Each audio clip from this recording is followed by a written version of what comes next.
everyone! Welcome back to my art channel.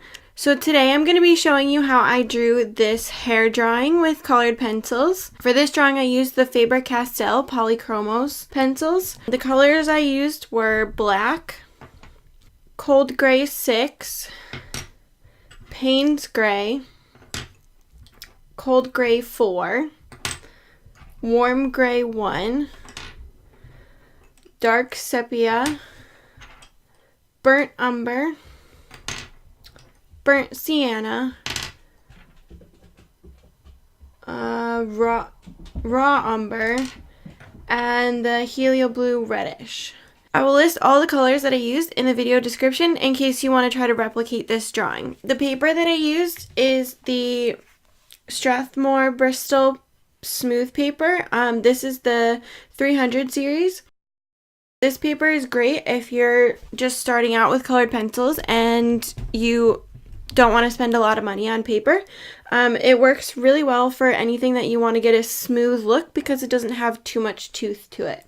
I also used a crafting knife to get a couple of the stray hairs in at the end. If you don't have a crafting knife, then you can just use a lighter colored pencil, which I did go back and do in some spots too, so don't feel like you have to go out and buy one of those crafting knives if you don't have one.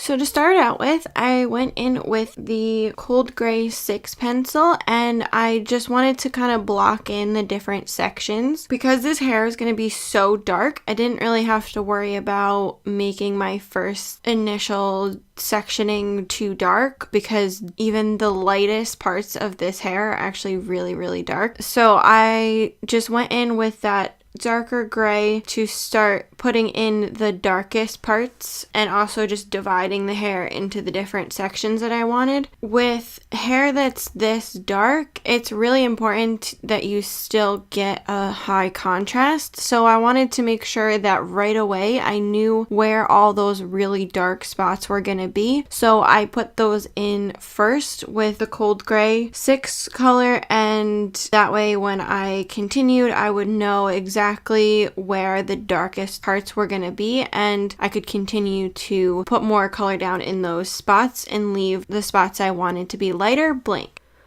One really important thing about doing a hair drawing like this is that you want to have a lot of layers because that will really help it look a lot more realistic. So you want to make sure that when you're first starting out with these layers, you have a really light hand. Don't press too hard into the paper or you'll end up damaging the tooth too early and then you won't be able to add more layers. As you'll see as we go through this video, the more layers you add, the more realistic it will look.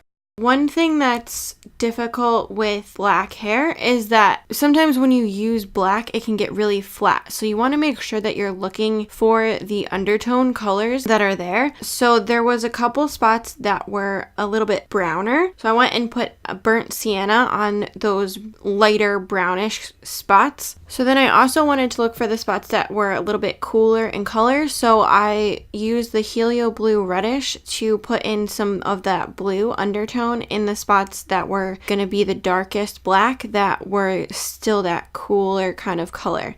Then I went back over with dark sepia in the spots that were the darker spots. I wanted to make sure that those spots, even at this stage, were standing out more and I was starting to create that contrast. Again, like I said, when you're drawing black hair, you want to make sure that it doesn't end up looking too flat. So it's important to have a bunch of other colors underneath so that you still get that rich tone and that rich color. Even though the overall color that you're going to get at the end is black, it won't look flat.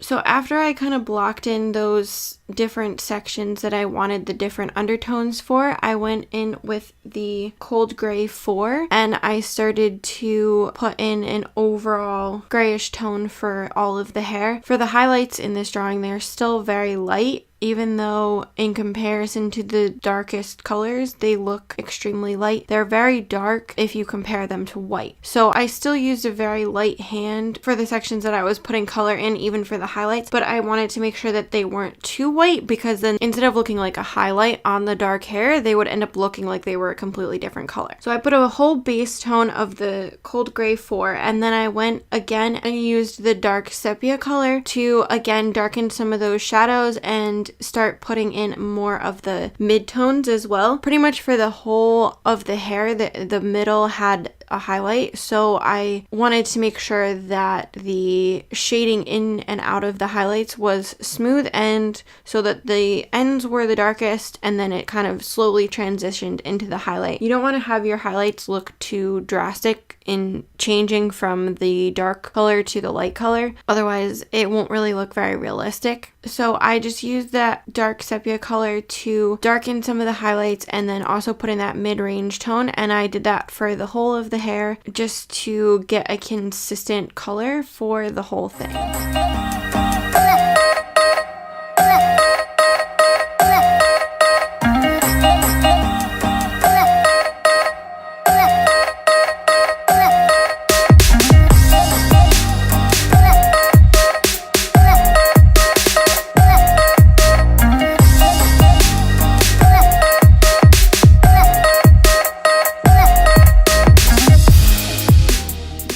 After I did a couple layers with the dark sepia color, I went with the burnt umber and just darkened a little bit of those browner spots. When you have areas like that where it looks like a different color in the reference photo, you want to make sure that you're consistently going back and keeping that color. While the majority of this hair does look black in the photo, there were those couple spots that actually did look brown, so I wanted to make sure that even after all of my layers of black, it would still look brown. So I kept going back. After I did another layer of gray, I would go back and darken those browns as well.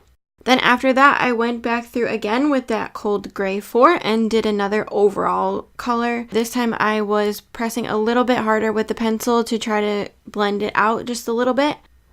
I used the cold gray 4 as my blending color because it's lighter than the majority of the spots, and it was a good color to have in the highlighted areas. I just made sure through those highlighted areas I didn't always press quite as hard just to keep them a little bit lighter. So after I blended through, I went back with the Payne's gray and started to darken up some of those darker shadows and some of the midtones. The reason why I like to use Payne's gray when I'm doing black hair, or even if you're drawing a dog or another animal that has black fur, the Payne's gray is great as well because it has a little bit of a bluish tone to it. So you can achieve that cooler kind of tone and still get a darker color in there, and it will help your black not look quite as flat once you put the layers of black on top of the Payne's gray. After I darkened the shadows with the Payne's gray, I went through and did a total coverage with the black. I was pressing a little bit harder in the areas that I knew were going to be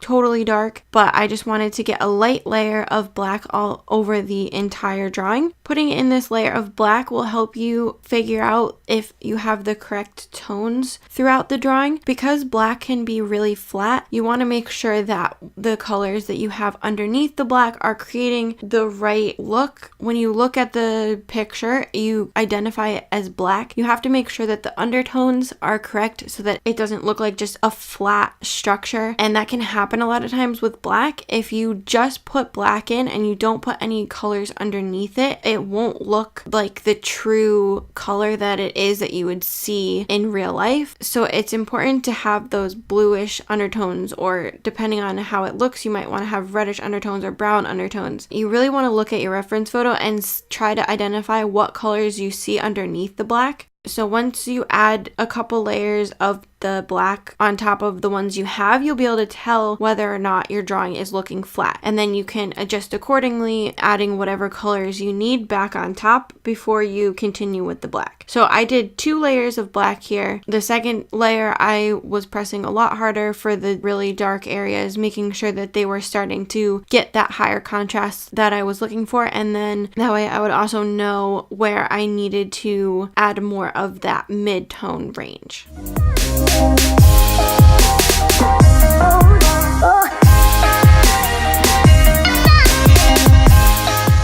So after I finished up the layers with the black, I went again with the cold gray 6 and started building up my layers again.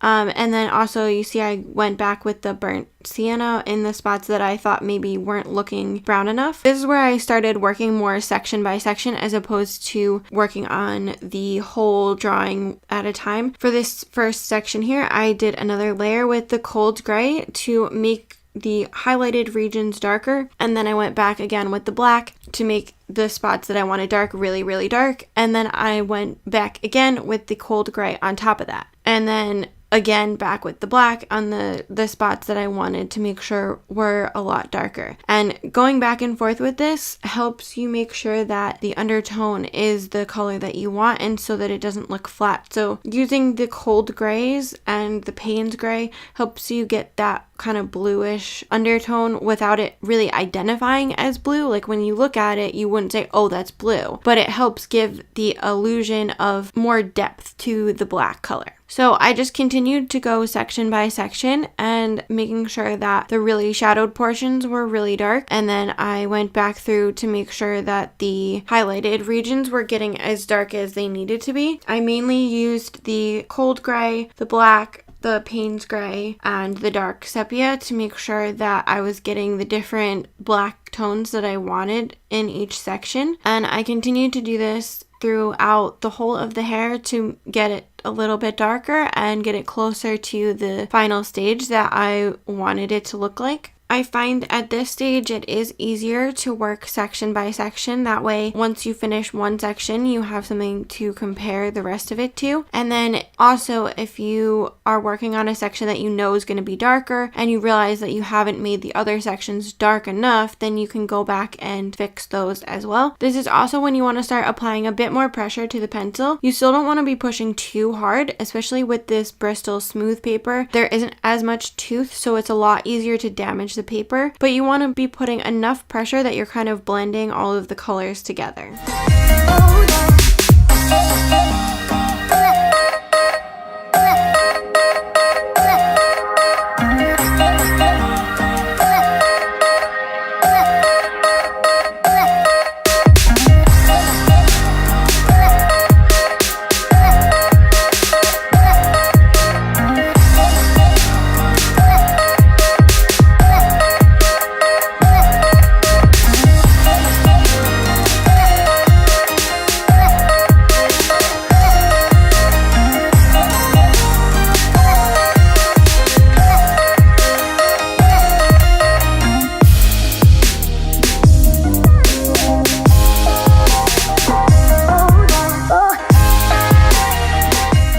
So after I finished these couple layers going through with the black and the dark sepia and the cold gray, then I went through with my black and really darkened up the areas that I wanted more contrast in, just to make sure that I was keeping that high contrast. And then I went through with the cold gray, again darkening some of those shadows, but then I also went through and did a full layer on all of the hair with that cold gray. And as you can see, it really darkened up even those highlighted areas. And that's what I was looking to do because, like I said in the beginning, the highlighted areas in this drawing are actually very, very dark. You want to make sure that it is looking like a highlight and not like a different color of hair.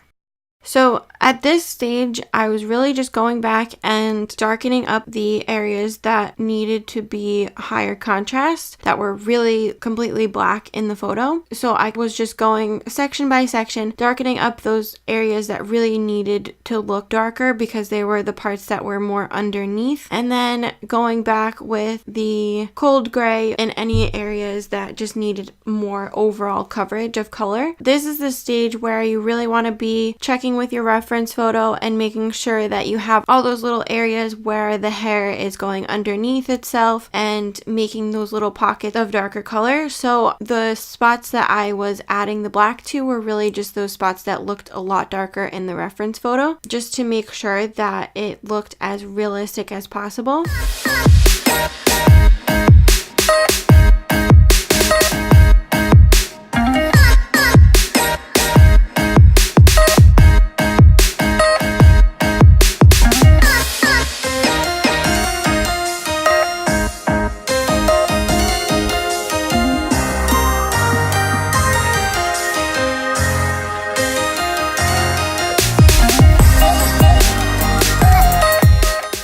And then I went back through with the warm gray one and started adding some of the spots that were a little bit more highlighted. And I also used my crafting knife to add some highlights. But if you don't have a crafting knife, you can just use a much lighter color, either the warm gray, or if you really wanted a really light highlight, you could use white. And then I used my Caran Luminance black to add some stray hairs. I used that one instead of the Faber-Castell black because I find sometimes that with just one pencil stroke can add more color than the Faber-Castell does sometimes. But you can use the Faber-Castell to do that as well. It's just a personal preference for me. So again, like with adding those darker spots, you just want to check with your reference photo and see where there's really highlighted areas, and having the contrast between those really dark spots and those really highlighted areas will really help your drawing look a lot more realistic. Another thing that you want to make sure you do with those highlighted parts is add a couple stray hairs that go in a different direction from the rest of the hair you've been drawing. In real life, nobody's hair is exactly picture perfect, so adding those little stray hairs will really help it look a lot more realistic. I hope that you found this hair tutorial helpful. I'm going to be doing more hair tutorials in the next coming weeks. So make sure that you hit that subscribe button so that you don't miss future tutorials. And if you liked this video, please give it a thumbs up. If you have any other questions, please go ahead and put them in the comment section and I will answer them as soon as I can. Bye guys!